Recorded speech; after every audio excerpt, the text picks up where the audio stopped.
Se han perdido lo mejor de esta charla con la señora Argumedo porque hemos hablado sobre el tema de Asís y la nata.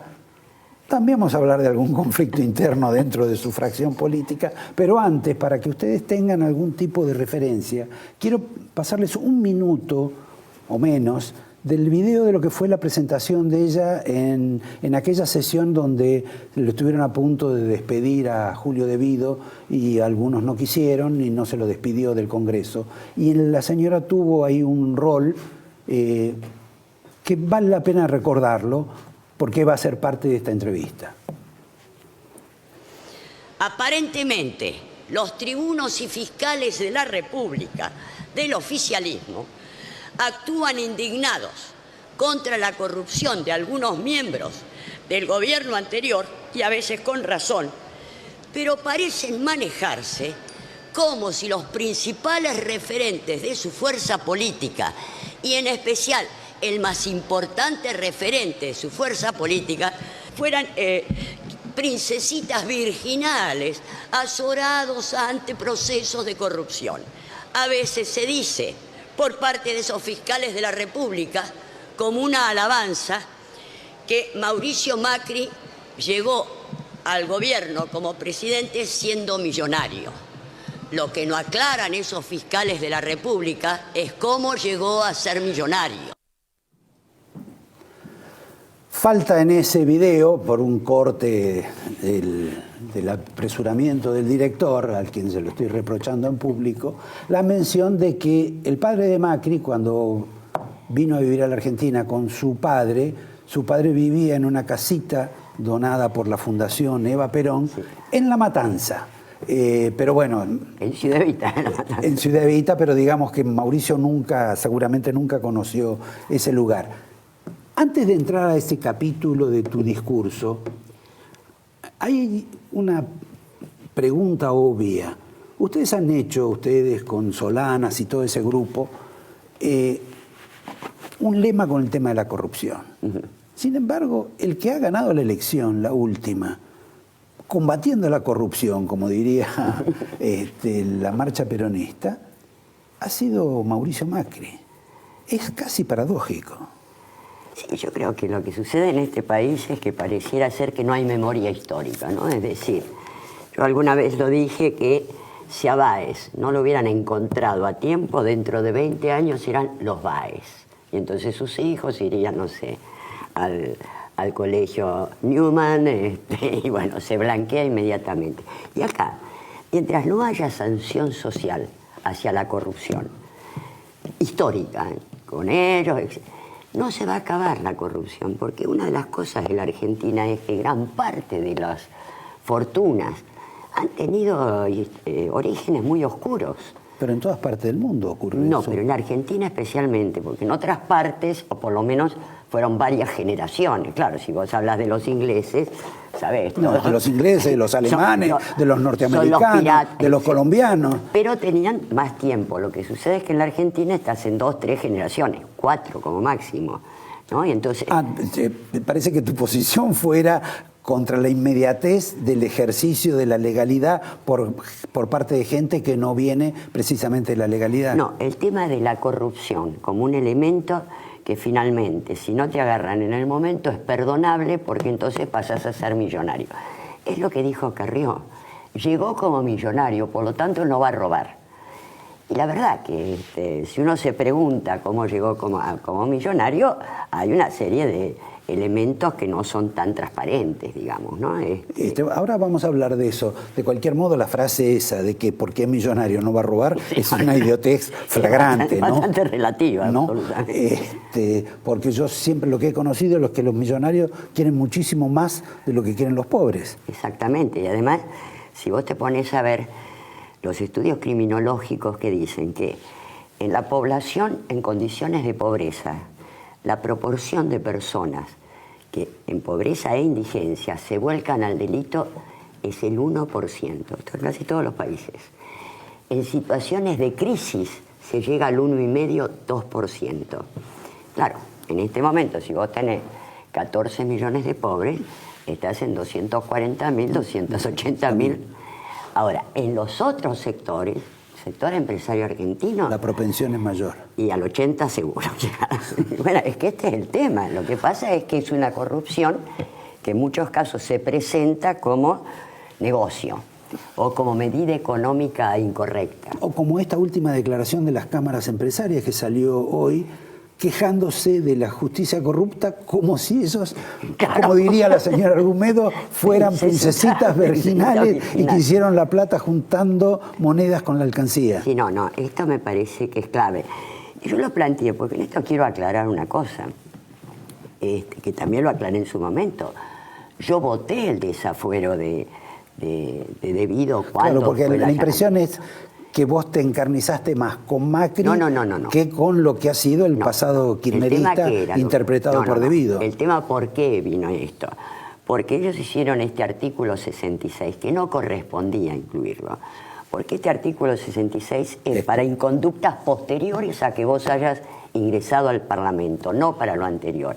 Y esto sentaba un precedente, era una trampita que se quiso hacer porque en el campo electoral se jugaba con que el kirchnerismo era la corrupción por excelencia.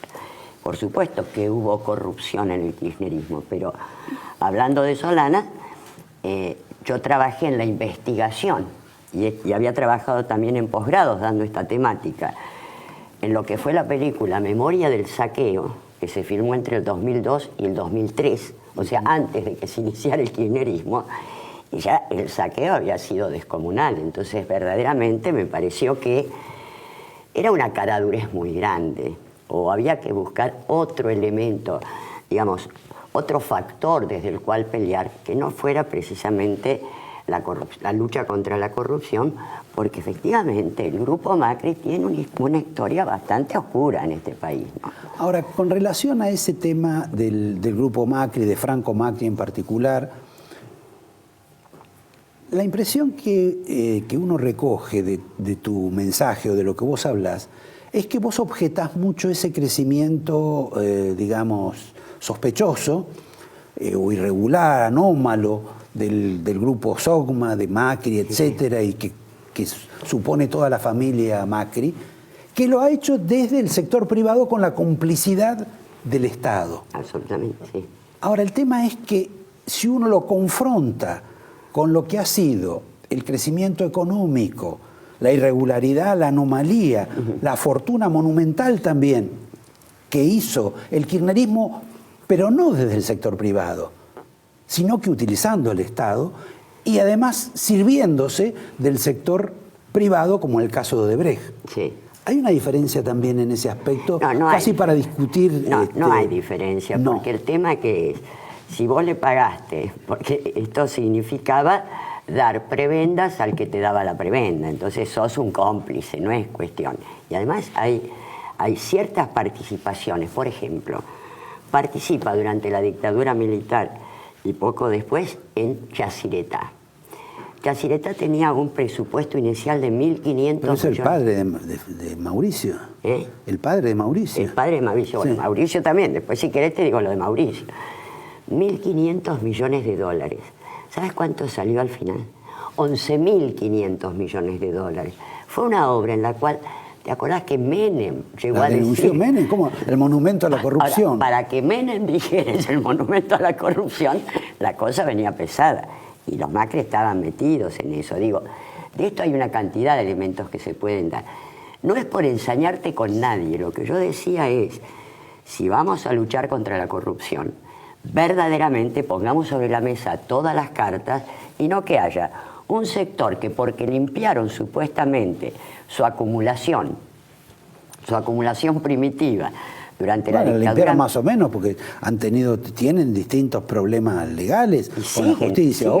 Siguen con el correo argentino, siguió con algunas pequeñas jugaditas como este hecho de incrementar desde el gobierno un 400% los peajes y de pronto vender las acciones de Autopistas del Sol. O esta idea de hacer los low cost con el tema de aerolíneas y de golpe vendés tu empresita Bianca. Verdaderamente siguen habiendo elementos de este tipo. Esto es, vos también lo introducís en este caso, a Mauricio ya lo insertás dentro del mecanismo semejante al que tenían los Kirchner. Claro. ¿Por qué? Digo, los Kirchner por YPF, por infinidad de historias en las cuales se metía Néstor y exacto, después... Sí, porque acá tenés varios, hubo 4 o 5 hechos, porque además también lo que está sucediendo es que algunos de los miembros del gobierno que vienen del sector público, del sector privado, perdón, se comportan más. Yo no lo veo. Aranguren, para mí, se comporta menos como un ministro de Energía de la Nación Argentina que como un presidente de la Shell. Por algo fijás $7.5 el millón de BTU en Vaca Muerta, cuando el promedio de las importaciones de gas que puedes hacer es 4.50. Esto dicho por la Nación, o sea, un 65% más. ¿Esto a quién favorece? Y a la Shell, que ahora entró a Vaca Muerta. Bueno, no necesariamente a la Shell, digamos a un montón de empresas que están interesadas. Bueno, pero perdón, acá lo último que voy a hacer es defenderlo a Aranguren, pero la verdad que si vos querés inversiones en la Argentina, si no das estímulos y gracias a gente que tiene plata, no vas a tener ninguna. Una cosa son estímulos, otra cosa son excesos de prebendas. No nos engañemos. Vos fíjate, el ministro de Finanzas, Luis Caputo, un hombre que viene del JP Morgan y del Deutsche Bank. Hay un proceso... Perdón, no es un delito que venga de ahí. No, sí. Lo significativo... No, pero me parece que lo planteas como esos términos. Es que lo significativo es que el banco más favorecido en el nuevo endeudamiento es el JP Morgan, fíjate justamente. Claro, esto se presenta como un elemento es un funcionario que toma decisiones, pero verdaderamente lo que es muy preocupante es que en esta lógica de pensar más como empresarios que como políticos, es decir, viendo la totalidad, hay una combinación que ya se ha dado en la Argentina que llevó a sucesivas crisis, que es un endeudamiento externo irresponsable. Perdón, después vamos, porque la película esa ya la vimos y posiblemente ahora se esté repitiendo.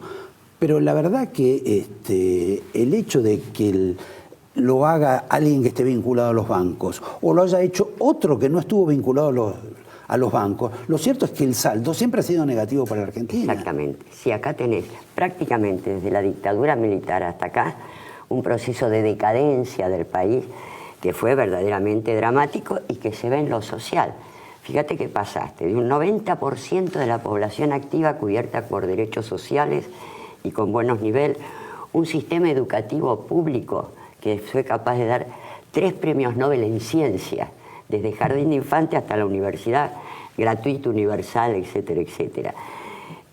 La desocupación pasaste de un 3% a un 9%, pero por cómo se mide la desocupación es mayor, porque se mide la persona que no tiene trabajo pero buscó trabajo. Si no tiene trabajo pero no buscó trabajo no es desocupado, es inactivo. Ahora, si uno suma los inactivos a los desocupados y está rondando el 20%, esto es absolutamente dramático. Y pasaste en la pobreza del 7% al 32%, todo esto en 40 años. Algo muy malo pasó en la Argentina. Sí, lo que no sé es por qué planteás que, porque me parece que es anterior inclusive al periodo de los militares, este proceso. Yo creo que podés tomar en todo caso lo que fue el Radrigazo, que fueron unos meses del último gobierno de Isabel, que tampoco es para reivindicar. Pero si vos tomás el año 74, fin del 74, verdaderamente es catastrófico en términos sociales lo que pasó en la Argentina. Vos en algún momento estuviste cerca de Lilita. Sí. ¿Y qué te pasó? ¿Tuvieron un problema femenino? Lo que pasa hicimos. El tema es si vos no tenés recursos, en general, ¿cuáles son los 3 principales recursos de las fuerzas políticas? El sector público, o sea, la publicidad oficial. Por ejemplo, si uno ve el presupuesto 2015 de la Ciudad de Buenos Aires, tenés publicidad oficial 750 millones de pesos. Infraestructura hospitalaria 22 millones. Ahora, si uno quiere presentarse elecciones y no tenés ni el sector público, ni empresarios o grupos que después te condicionan, ni otros elementos más turbios, los recursos son muy difíciles. Y ahí lo que se hizo fue una conjunción de fuerzas, porque ella también venía de unas palizas muy grandes, y ahí, pero no fue un muy puntual acuerdo electoral. Con lo cual nos llevamos bien en lo personal, etcétera, pero fue muy puntual el acuerdo electoral. ¿Y con Pino te seguís llevando bien o me Tenemos parece? algún distanciamiento. O sea, pero... que no se lleva bien con las mujeres, Pino. No, es no, una no. un Soy amiga, violento del género. Soy amiga hace como 50 años, siempre me llevo bien. No, pero hemos tenido diferencias en los últimos tiempos, pero no, sigue siendo mi amigo, no tengo ningún problema. Pero sí, no coincido en estas últimas decisiones que se han tomado. Bueno, el resultado ha sido pésimo en Sí, materia electoral. precisamente, ¿no? por eso yo no estaba de acuerdo. Hay dos preguntas finales que te pediría, bueno, en realidad tengo muchas más, pero una, vos que sos del Movimiento Nacional y Popular, sos de Hernández Arregui, perdón, que tengo algunas lecturas casi policiales sobre tu historia, no entiendo cómo una persona tan cercana a esa especie de literatura, porque, en fin, de Hernández Arregui, porque no creo que sea otra cosa, o de Jaureche, no está tan más cerca de Cristina, que en realidad ella se manifiesta como devota de ellos. Bueno, yo creo que eso tuvo mucho que ver con lo que fue el pejotismo. El pejotismo para mí es el fenómeno que surge tras la dictadura militar, donde hay grupos de poder con mucha capacidad de acceder al poder y conservarlo, poder territorial, los valores del conurbano, poderes provinciales, etc. Ahora, ¿para qué? Importa poco. Por eso, casi con los mismos nombres y apellidos, en los 90 fueron neoliberales, después del 2000... Bueno, en los 70 eran marxistas. No necesariamente, no todos, estos pejotistas no. Vos, lo que te obsesiona es, digamos, la línea de derecha del peronismo. No es la derecha, es el peronismo. Es el PJ que inundó una determinada concepción. Y si vos tomás el proyecto de Menem, es exactamente lo inverso a lo que fue Perón, digamos, ni uno coincide. Y este elemento fue una distorsión muy grande. Yo creo que es ahora la gran crisis, porque ahora lo que tenés es un núcleo que se ha consolidado de un 20%, con un 10%, 15%, núcleo del sector del privilegio en la Argentina, no nos engañemos, por primera vez un sector del privilegio de derecha que antes se recurría a los sectores militares y ahora se consolidan como fuerza política, que obtienen un 15% de apoyo bastante policlasista y un 65% de la oposición que está en una profunda crisis política. La centroizquierda, la llamada centroizquierda, el PJ, etcétera, etcétera, porque no se encuentra, y esta es la clave de lo que tiene que suceder, es el debate acerca de cuál es el proyecto para la Argentina en el marco de la actual crisis mundial, que es una crisis muy dura. Hay una serie de señalamientos. Todo el mundo está creciendo. ¿Cómo? Todos los países del mundo están creciendo. No todos. Todos. Sí, están creciendo, pero... Hasta la Argentina va a crecer. Claro, pero con costos... Hasta va a tener razón Duhovne. Sí, pero con costos sociales altísimos, que es lo que le pasó. Porque está creciendo todo el mundo, perdón. Lo único que digo es, todo el mundo está creciendo cuanto hasta el año pasado no crecía nadie. Sí, pero Roberto, vos podés estar creciendo, por ejemplo, en la Argentina a través de la especulación financiera, y eso es una locura total. Porque alguien que viene acá con dólares, vende los dólares, compra Levax, gana el 20 y pico % en dólares y vuelve a... 26,5. 26,5 en pesos y vuelve a comprar dólares, gana el 25% en dólares. Esto en Estados Unidos te lleva 18 años. Con una inflación del 24%, con lo cual gana 2,5 puntos. No, porque el dólar está planchado. No, pero la inflación no. No, pero los Levax te dan 26%. No, el tema es este. Hay una locura porque además la globalización neoliberal ha fracasado. Eso te lo dice Trump, te lo dice el Brexit. Te lo dice el Papa. Te lo dice Pero el bueno, Papa. de eso vamos a hablar otro día. Muchísimos costos sociales, porque pueden estar creciendo, pero fíjate lo que es Estados Unidos, lo que es Inglaterra y lo que es Argentina. Esta globalización neoliberal ha fracasado y ha tenido altísimos costos sociales y hay que pensar todo de nuevo. Entonces, la sensación que uno tiene cuando te dice nos insertamos en el mundo, es como el chiste del gallego ese que entra a contramano en la autopista y escucha en la radio que dice cuidado que hay una persona que va a contramano y el gallego dice como una Miller. Bueno, esa es la sensación que yo tengo del gobierno, pero después lo podemos seguir charlando. Bueno, lo vamos a hablar en otro momento. Lamentablemente te tengo que despedir. Te doy el angelito de la casa. Gracias. Yo te traje agradezco esto la que se volvió a imprimir después de 25 años. Es eso que vos decías de este es uno de tus latinoamericano. Claro, ¿no escribís más ahora? Sí, escribo, sí. ¿Sí? Pero todavía no estoy... ¿No publicás? No, lo que pasa es que este trabajo es insalubre, porque tengo que ser especialista en todo. Como tengo un monobloque, ya sea para votar o para intervenir, tengo que saber todos los temas, entonces tengo ciertas dificultades. Pero eso no es grave. Voy a terminar con el chiste misógino de la noche. Las mujeres son especialistas en todo. Sí, así que no te debe costar mucho. Les agradezco. Acá está el libro de ella y bueno, nos vemos el lunes próximo. Muchas gracias.